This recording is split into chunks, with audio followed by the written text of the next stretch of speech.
నమస్కారం వార్తలకు స్వాగతం. ముందుగా ముఖ్యాంశాలు.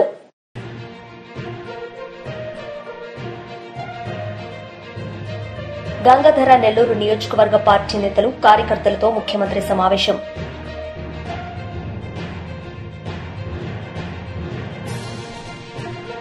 కేంద్ర మంత్రి కిషన్ రెడ్డి మీడియా సమావేశం. సీఎం రేవంత్ రెడ్డిపై ఫైర్.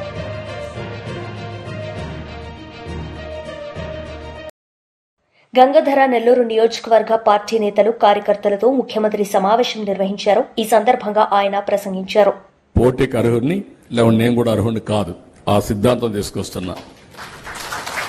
మీ ఎమ్మెల్యేగా ఉండాలంటే ఒక పేజీని అడాప్ట్ చేసుకుని ఆ 60 మందిని 120 మందిని ఆయన బాగు చేసే పరిస్థితి రావాలి. అంటే గ్రాస్ రూట్ రిలేషన్స్ తెలియాలి. అదే సమయంలో రాష్ట్రంలో ఉండే ముఖ్యమైన నాయకత్వం అంతా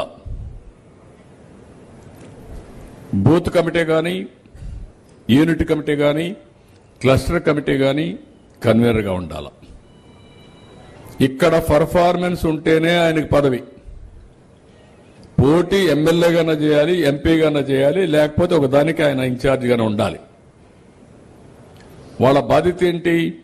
అక్కడి నుంచి పంచాయత్, మండల్, జిల్లా, కాన్స్టిట్యున్సీ, రాష్ట్రం అంతా వరకు వాళ్ళందరూ అక్కడ కూడా ఉండొచ్చు. డబుల్ పొజిషన్ అంటే 3 పొజిషన్లు ఉంటాయి పార్టీలో.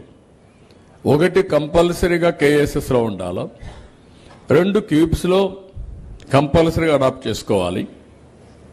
ఎమ్మెల్యేలు, ఎంపీలు మాత్రం కేఎస్లు ఉంటే చాలు. మూడోది, ఎవరైనా సరే ఇమేజ్ కోసం పంచాయత్, మండల్, కాన్స్టిట్యున్సీ, రాష్ట్రం ఉంటారు. వీళ్ళకే, పార్టీకి సేవ చేసిన వాళ్ళకే గవర్నమెంట్ లో ప్రాధాన్యత ఉంటుంది. దాంట్లో ఎక్కడా సెకండ్ థాట్ లేదు. ఇక్కడికి వచ్చినప్పుడు నేను మొత్తం ఎమ్మెల్యేలు కానీ, నేను కానీ అందరం కూడా ప్రజలతో మమేకం అవుతా ఉంటాం. ఇక్కడ కూడా ప్రజా దర్బార్ పెట్టాం. దగ్గర ఒక 35 గ్రీవెన్స్ రిసీవ్ చేసుకున్నారు. ఒకసారి ఎవ్రీ 15 డేస్కి ఒకసారి అనుకుంటాను పెట్టమని చెప్పన్నాను. చెప్పి అవన్నీ తీసుకొని సింక్ చేయడమే కాకుండా అవన్నీ పరిష్కారం చేయాల్సిన అవసరం ఉంది. ఇక్కడికి వచ్చినప్పుడు కాన్స్టిట్యున్సీలో కూడా పర్సెప్షన్ కూడా మీకు ఎలక్షన్ ముందు ఒక మాట చెప్పాను నేను. సీట్లు ఎవరు అడగద్దండి, ఎవరు రికమెండ్ చేయొద్దండి. ప్రజలు ఎవరిని ఆమోదం చేస్తారో, కార్యకర్తలు ఎవరిని ఎంపిక చేస్తారో వాళ్ళనే చేస్తానని చెప్పాను. జ్ఞాపకం ఉందా లేదా మీకు? తూచా తప్పకుండా పాటించాను. ఇప్పుడు కూడా అందరిపైన ప్రజాభిప్రాయం తెప్పిస్తున్నా.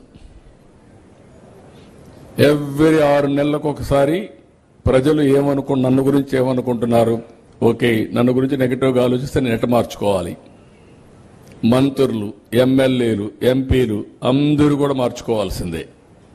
పరిపాలన కూడా అవసరమైతే ప్రజారంజకంగా, ప్రజలకు ఆమోదయోగ్యంగా దాన్ని కరెక్ట్ చేయాల్సిందే. అది చేస్తున్నాం. ఇది చేసినప్పుడు, ఇక్కడ చేసినప్పుడు కాన్స్టిట్యున్సీ ఓవరాల్ గా బాగుంది.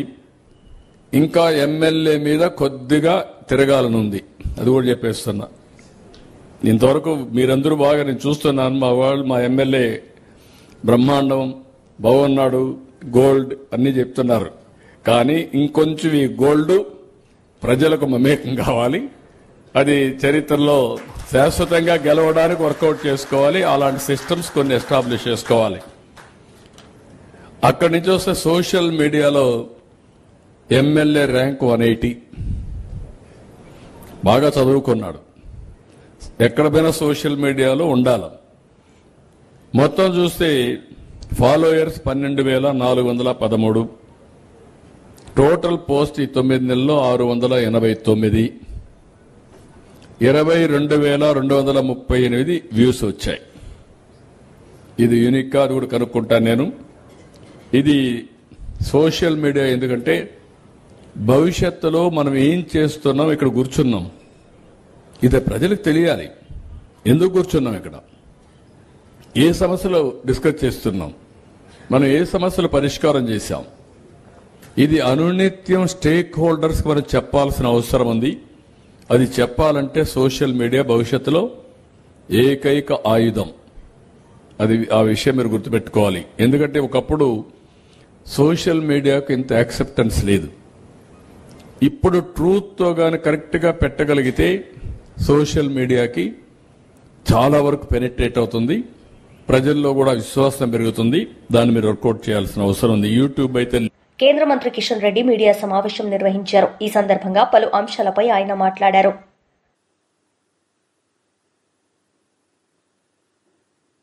అసలు అభివృద్ధిని అడ్డుకోవడం కోసం తెలంగాణ ఏమన్నది రేవంత్ రెడ్డి సొంత జాగిరా? ఇది రేవంత్ రెడ్డి మనది, తెలంగాణ ప్రజలది. రేవంత్ రెడ్డి రోజు ఉంటారు, రేపు పోతాడు.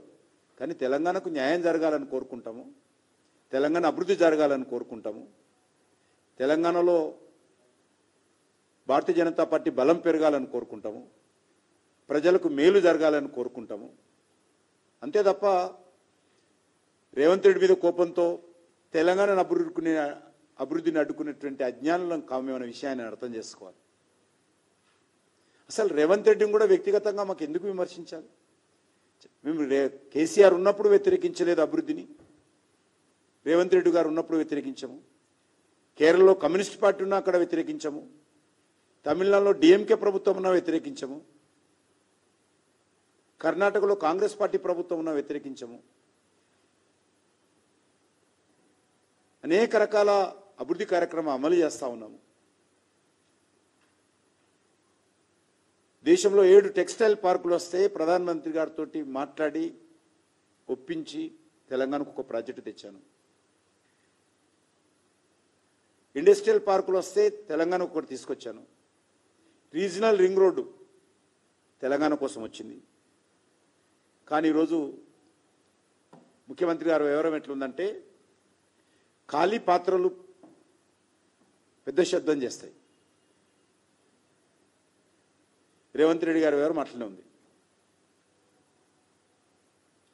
నేను విలువలకు ప్రాధాన్యత ఇచ్చే వ్యక్తిని, ప్రజల పట్ల విశ్వసనీయతకు కట్టుబడి ఉంటాను, నైతిక విలువలతో కూడినటువంటి రాజకీయాలకు ప్రాధాన్యత ఇస్తాను. అంతే తప్ప ప్రాజెక్టులు అడ్డుకోవడమో ఇతరత్రో ఊహించడం కూడా కష్టం. నా తరఫున ఆ రకమైనటువంటి చర్యలు ఎవరైనా ఊహించడం కూడా తప్పే అని సందర్భంగా వహిస్తున్నా. అదే కాకుండా చిన్నప్పటి నుంచి కూడా ఒక సిద్ధాంతానికి కట్టుబడినటువంటి వ్యక్తిని కాబట్టి ఈ తాటాకు చప్పులకు భయపడే వ్యక్తిని కూడా కాదు. నేను తప్పు చేయనప్పుడు అసలే భయపడను. తప్పు జరిగితే ఒకవేళ పొరపాటున విధానం మార్చుకుంటాను తప్ప వైఫల్యాలను, అవాస్తవాలను, అసమర్థతను నా మీద రుద్దితే అది మంచిది కాదు. నా మీద రుద్ది తప్పించుకునేటువంటి కుట్ర రేవంత్ రెడ్డి గారు తన వైఫల్యాల నుంచి చేస్తా ఉన్నారు. నేను కానీ మా పార్టీ కానీ మేము గత పార్లమెంట్ ఎన్నికల్లో ఈరోజు దేశంలో అధికారంలో ఉన్నాం కాబట్టి ఏవైతే దేశ ప్రజలకు హామీ ఇచ్చామో దానికి కట్టుబడి ఉండి ప్రతి ఒక్కొక్క హామీ అమలు చేయాల్సినటువంటి బాధ్యత మాది. అమలు చేసి చూపిస్తాం, చేస్తూ ఉన్నాం. హామీల కట్టుబడి పనిచేస్తామని కూడా మనం చేస్తా ఉన్నాం.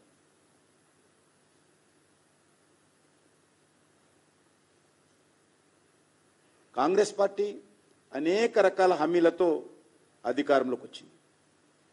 వాటిని అమలు చేయాల్సినటువంటి బాధ్యత కాంగ్రెస్ పార్టీది. ఈరోజు అభయహస్తం పేరుతో ఇంత పెద్ద మేనిఫెస్టోలు ప్రకటించారు. ఇది రేవంత్ రెడ్డి గారు చేయాలి. ఇందులో 6 గ్యారంటీలు ఉన్నాయి. ఇదే కాకుండా సబ్ గ్యారంటీస్ ఉన్నాయి. ఇవి అమలు చేయాలి ఆయన. ఇది వదిలిపెట్టి ఈరోజు రాష్ట్రంలో నిరుద్యోగులకు నిరుద్యోగ భృతి వదిలిపెట్టి కేంద్రంలో నా మీద ఆరోపణలు చేస్తా ఉన్నారు. మహిళలకు ఇవ్వాల్సినటువంటి నెలకు 2,500 రూపాయలు వదిలిపెట్టి ఇతర విషయాలలో దాడులు చేస్తా ఉన్నారు నా మీద. డిసెంబర్ 24 లోపల 2 లక్షల ఉద్యోగాలు భర్తీ చేస్తానని హామీ ఇచ్చిన వైఎస్ఆర్సీపీ ఎంప్లాయీస్ మరియు pensioners wing state president Nalamaru Chandrasekhar Reddy press meet నిర్వహించారు. ఈ సందర్భంగా పలు అంశాలపై ఆయన మాట్లాడారు.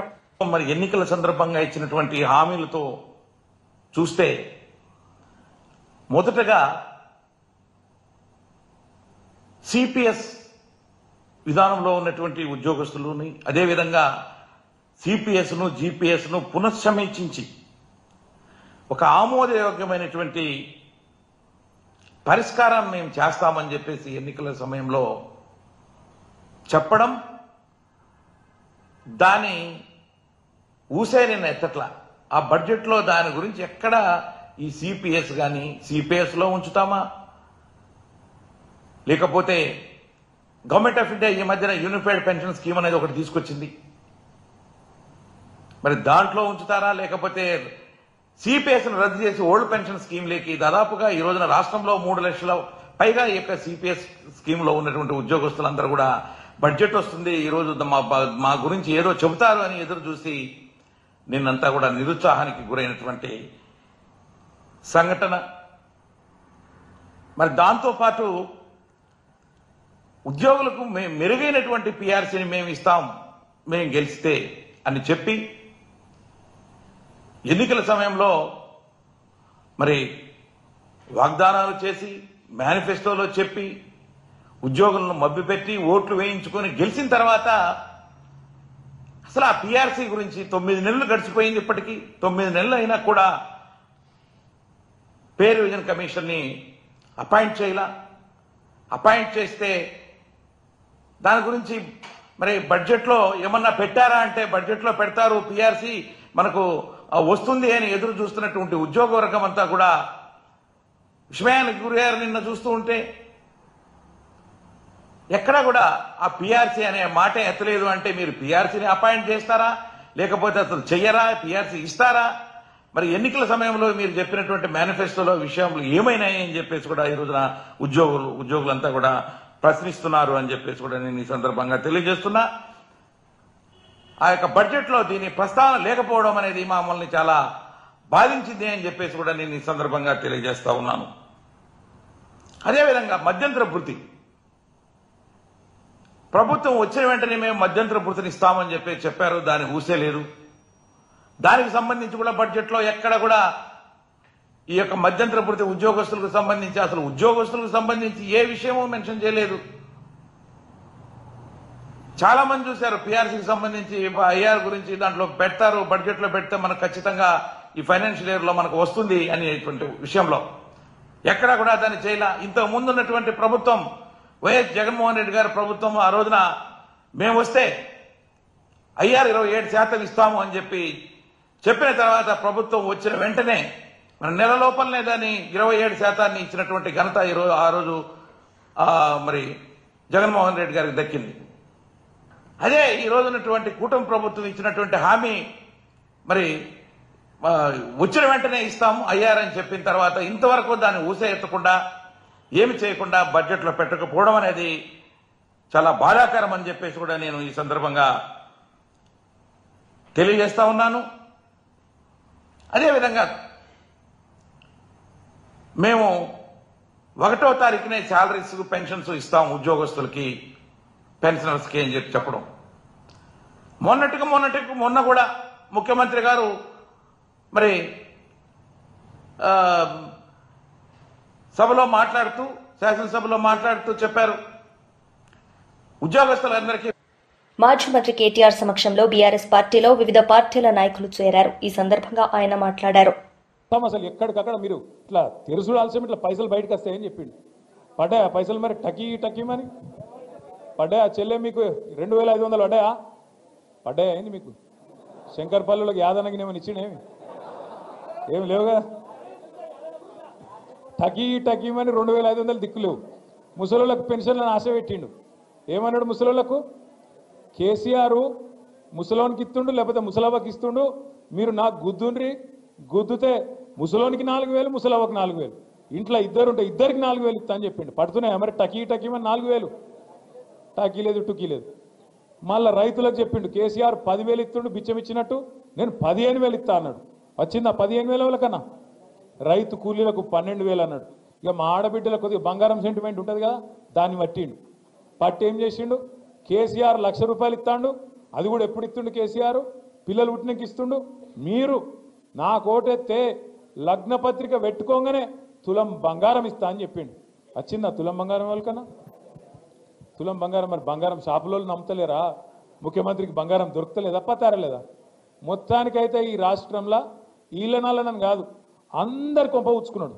రైతులను మోసం చేసిండు, మహిళలను మోసం చేసిండు, ముసలోళ్ళను మోసం చేసిండు, ఉద్యోగస్తులను మోసం చేసిండు, నిరుద్యోగ పిల్లలను మోసం చేసిండు. మా శంకర్పల్లి మండలంలో పాపం ఇదివరకు కేసీఆర్ గారు ఉన్నప్పుడు భూముల మీద వ్యాపారం చేసుకొని రియల్ ఎస్టేట్లో కొంత సంపాదించుకున్న తమ్ముళ్ళు చాలామంది ఉన్నారు. ఇవాళ వాళ్ళ పరిస్థితి కూడా అధ్వానం అయిపోయింది. మొన్న మీరు చూడొచ్చు, కొంపల్లిలో ఒక రియల్ ఎస్టేట్ వ్యాపారి వేణుగోపాల్ రెడ్డి అని చెప్పి ఆత్మహత్య చేసుకున్నాడు. ఈ ప్రభుత్వం వచ్చినాక హైడ్రా పేరు మీద పేదవాళ్ళ కొంప ఉచ్చుకొని పేదవాళ్ళ మీద పడి వాళ్ళ ఇల్లు గులగొడతాడు. మూసి అంటాడు. మూసి మూసి మీకు పాలమూరు రంగారెడ్డి ఎత్తిపోతల పథకం ద్వారా మన చేవెళ్లకు, మన శంకర్పల్లికి, అదేవిధంగా మన ఉమ్మడి రంగారెడ్డి జిల్లాకు నీళ్లు తెచ్చేందుకు కేసీఆర్ గారి నాయకత్వంలో ఆనాడు మనం పనిచేస్తుంటే ఇదే కాంగ్రెస్ వాళ్ళు కేసులేసి ఆపింది. ఇదే కాంగ్రెస్ వాళ్ళు ఆనాడు ఎక్కడోళ్ళు అక్కడ కోట్లకు పోయి ఇది చక్కగా లేదు, అది చక్కగా లేదు, ఇది వంకర్ ఉంది, అది టింకర్ ఉందని చెప్పి కోట్లకు పోయి ఆపే ప్రయత్నం చేసింది. అయినా 90% పనులు పూర్తి చేసినాం. 90% పనులు పూర్తయినా పాలమూరు రంగారెడ్డి పథకానికి మొత్తం రిజర్వాయర్ తయారైనవి. ఈయన చేయాల్సిందల్లా రేవంత్ రెడ్డి గారు కాలువలు దవ్వాలి, నీళ్లు తీసుకురావాలి. ఆడికెళ్ళి శ్రీశైలంకి వెళ్ళి మన చేవెళ్ళ దాకా నీళ్లు తెచ్చే సౌలతు ఇంకొక 10 పైసలు ఖర్చు పెడితే, 90 పైసలు కేసీఆర్ ఖర్చు పెట్టిండు, ఒక 10 పైసలు ఖర్చు పెడితే మీకు నీళ్ళు వస్తాయి. కానీ ఆయనకు అది ఇష్టం లేదు, ఆ నీళ్ళు ఇయ్యడట. కానీ మూసీ చేస్తారట, మూసీని సుందరవనం చేస్తారట. ఏది వికారాబాద్ అడవులల్లా మొదలయ్యే మూసీని కిందికి తీసుకుపోయి మూసీని నందనవనం చేస్తా, అద్భుతం చేస్తా అని చెప్పి రేవంత్ రెడ్డి గారు అంటున్నారు. నేను అడుగుతా ఉన్నా, మూసీతోని పారే ఎకరాలెన్ని, మూసీతోని సాగయ్యే ఎకరాలెన్ని, దాంతో బాగయ్యే రైతులు ఎంతమంది, మూసీ వల్ల సృష్టించే సంపద ఎంత, దీనివల్ల ఏం జరుగుతుంది, ఈ రాష్ట్రానికి ఈ నగరానికి లాభం ఏంది అంటే సమాధానం చెప్పడు. ఎందుకంటే ఆయనకు స్పష్టత ఉంది. 90 పైసలు ఆల్రెడీ అక్కడ ఖర్చు పెట్టినాం పాలమూరు రంగారెడ్డి పోతల పథకంలో. అది పూర్తి చేస్తే కూడా రేవంత్ రెడ్డికి పైసలు రావు, కమిషన్లు దొరికాయి. అందుకే ఏం చేయాలి, మూసీ అని ఒక రంగుల సినిమా, రంగుల కళ చూపెట్టి దానిలో 1,50,000 కోట్లు ఖర్చు పెట్టి అందులో ఒక 50,000 కోట్లో 70,000 కోట్లో దండుకోవాలి, ఢిల్లీ పెద్దలకు పంపించాలి, నా కుర్సీ కాపాడుకోవాలనే ఒకే ఒక్క తాపత్రయంతో, ఢిల్లీకి మూటలు పంపాలనే ఒకే ఒక్క తాపత్రయంతో ఈ ముఖ్యమంత్రి గారు పనిచేస్తూ ఉన్నారు. ఆలోచన చేయండి మీరు దయచేసి. మన ఉద్యమ కాలంలో నీళ్లు, నిధులు, నియామకాలు అని మాట్లాడినాం. నీళ్లు, నిధులు, నియామకాలు. కేసీఆర్ నాయకత్వంలో నీళ్ల విషయంలో ఇంటింటికి మంచిళ్ళు తెచ్చుకున్నాం. నీళ్ల విషయంలో గోదావరిలో, కృష్ణలో ఇటు కాళేశ్వరం కట్టుకున్నాం, 100% పూర్తయింది. అటు పాలమూరు రంగారెడ్డి 90% పూర్తయింది. దగ్గర న్యాయం చేసే ప్రయత్నం చేసినాం. వ్యవసాయ విస్తరణ జరిగి భారతదేశంలో ఇవాళ పంజాబ్ను, హర్యానాను తలదన్ని మన తెలంగాణ వరి వండి చుట్ల, బియ్యం వండి చుట్ల నెంబర్ 1 అయిందంటే అగో నీళ్ల విషయంలో జరిగిన న్యాయమే దానికి కారణం. నిధుల విషయానికి వస్తే కేసీఆర్ గారు ఎన్నడో చెప్పిండ్రు, మన తెలంగాణ మనకైతే. జనసేన ఆవిర్భావ సభ నిర్వహణ కమిటీలతో నాదెండ్ల మనోహర్ సమావేశం నిర్వహించారు. ఈ సందర్భంగా ఆయన పలు సూచనలు చేశారు. లీడర్ అటువంటి నాయకత్వం ఆయనలో ఉంది. ఎందుకంటే స్వార్థం లేని నాయకత్వం. స్వార్థం ఉంటే రకరకాలుగా డిస్టర్బెన్స్ వస్తూ ఉంటాయి. స్వార్థం లేని నాయకత్వం కాబట్టి ఆ నాయకత్వాన్ని చూసి మనం ముందుకెళ్ళాలి. ప్రతిరోజు మనం అందరం కలుసుకుందాం. ఇక్కడే కాకినాడలో ఒక కంట్రోల్ రూమ్ ఏర్పాటు చేయబోతున్నాం. దీని వెనకాలే ప్రతిరోజు మనం మానిటర్ చేసుకుందాం. వాట్సాప్ గ్రూపులు ఏర్పాటు చేసుకోండి మీ కమిటీలన్నీ కూడా. మీకు ఎప్పుడు ఏ సమయంలో మీకు ఒక డౌట్ ఉన్నా కూడా మీరు హరిప్రసాద్ గారినో చక్రవర్తి గారినో మీరు కాంటాక్ట్ అవ్వండి. గ్రౌండ్ ఏర్పాట్లన్నీ మన కేకే గారు వాళ్ళ బృందం అంతా కూడా కష్టపడతారు. టెక్నికల్గా, విజువల్గా, ఫిజికల్గా మనం చేసే అరేంజ్మెంట్స్ గతంలో ఏ ఆవిర్భావ దినోత్సవం కన్నా అద్భుతంగా చేయబోతున్నాం. దానికి మీరందరూ కూడా సహకరించాలి. సమయం తక్కువ ఉంది. కొంతమంది అనుకోవచ్చు 14 రోజులు ఉంది కదా అని. లేదు, అంత టైం మనకి చూస్తూనే అయిపోయి అలా 1వ తారీఖు 12 రోజులు మన చేతుల్లో ఇవన్నీ కూడా మనం ఏర్పాటు చేసుకోవాలి. వివిధ పార్లమెంటు కోఆర్డినేటర్స్ ఎవరైతే నియమించారో వాళ్ళందరినీ నేను రిక్వెస్ట్ చేస్తున్నాను, మీరు ఒక ప్రణాళిక సిద్ధం చేసుకోండి. మీ ప్రాంతంలో ఉన్న గౌరవ పార్లమెంట్ సభ్యులు, గౌరవ శాసనసభ్యులతో మీరు కోఆర్డినేట్ చేసుకుని మన నాయకులందరినీ కూడా ఈ సభలో హాజరయ్యేటట్టు మనం చేసిన ఈ కృషిని గుర్తు చేస్తూ మీరందరూ కూడా కలిసిమెలిసి ముందుకు రావాలి, బాధ్యత తీసుకోవాలి.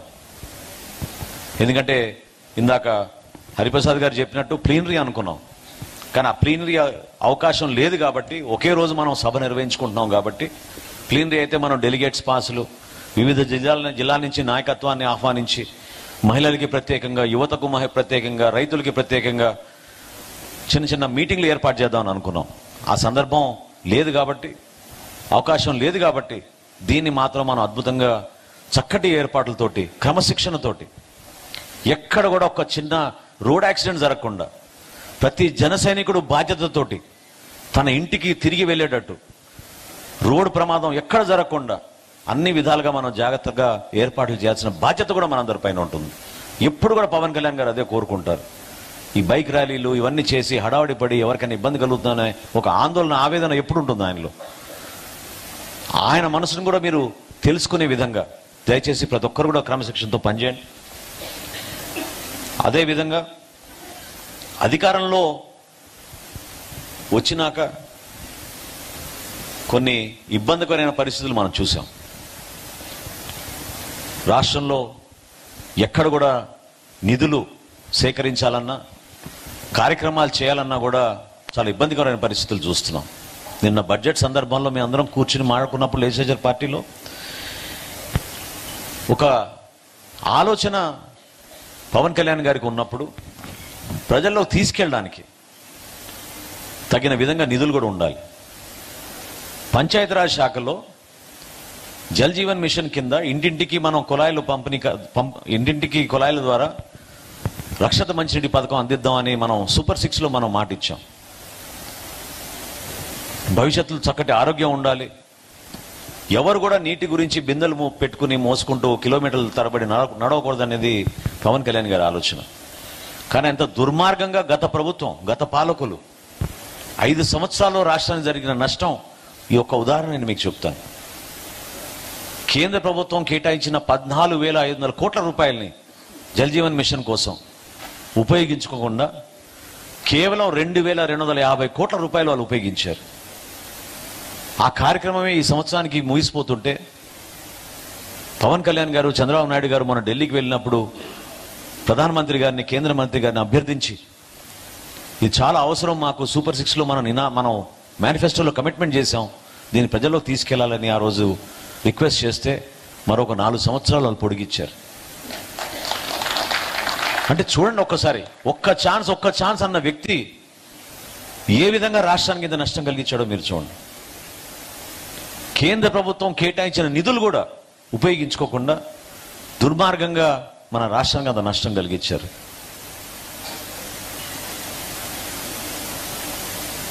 పెద్దలు మాజీ మంత్రి శ్రీనివాస్ గౌడ్ మీడియా సమావేశం నిర్వహించారు. ఈ సందర్భంగా ఆయన మాట్లాడారు.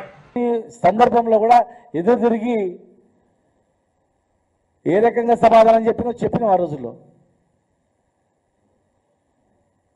పాత ప్రాజెక్టులు కంప్లీట్ చేయరు, పాలమూరు రంగారెడ్డి జిల్లా ప్రాజెక్టు పైన చిత్తశుద్ధి లేదు, డిపిఆర్ వాపసు వస్తే ఇప్పటివరకు కూడా డిపిఆర్స్ వాపసు వచ్చిన డిపిఆర్ని మళ్ళీ సబ్మిట్ చేయలేదు కేంద్రానికి, ఎలాంటి ప్రయత్నం లేదు, రైతులకు ఇచ్చిన హామీలు నెరవేర్చట్లేదు, గ్యారెంటీలు నెరవేర్చట్లేదు.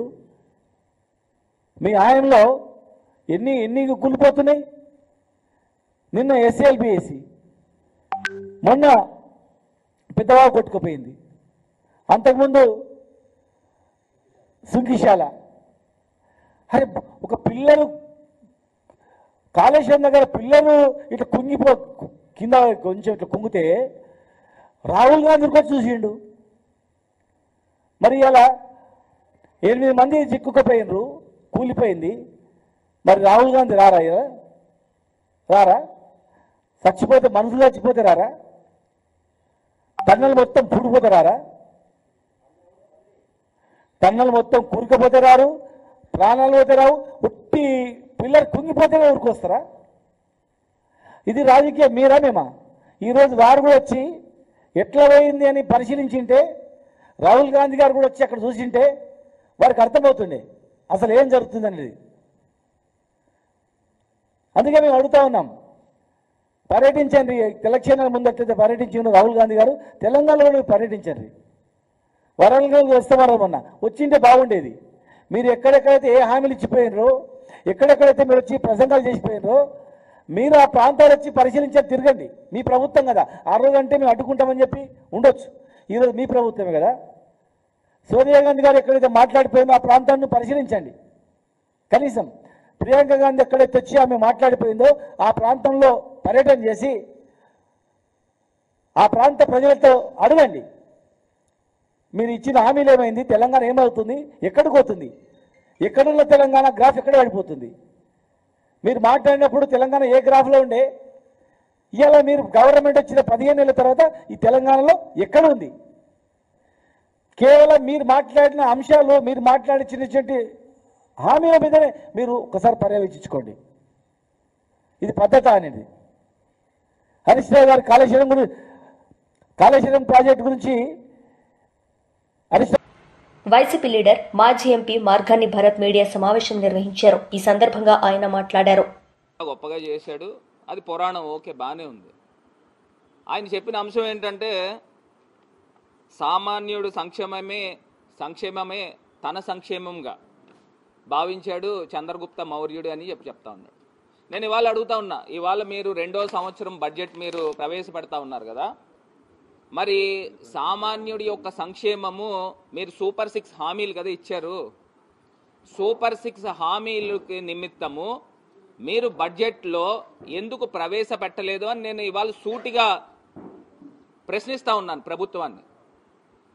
ఇప్పుడు మీరు సూపర్ 6 హామీలు 6 హామీలు అని చెప్పి ప్రతి ఇంటింటికి కూడా వెళ్ళి ఊదరగట్టారు.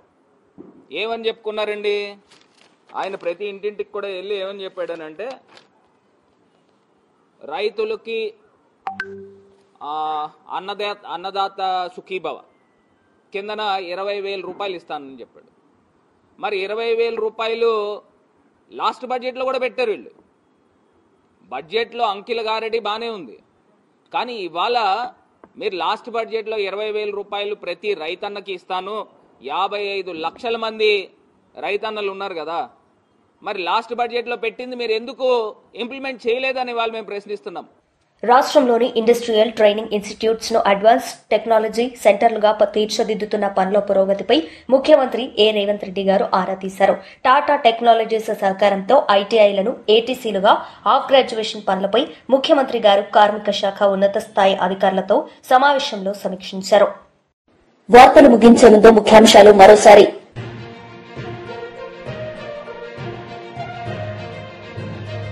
గంగాధర నెల్లూరు నియోజకవర్గ పార్టీ నేతలు కార్యకర్తలతో ముఖ్యమంత్రి సమావేశం.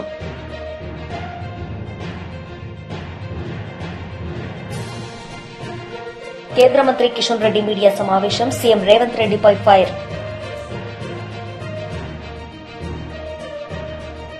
ఈ వార్తలు ఇంతటితో సమాప్తం. తిరిగి ప్రసారమయ్యే వార్తల్లో మళ్లీ కలుద్దాం. అంతవరకు సెలవు. నమస్తే.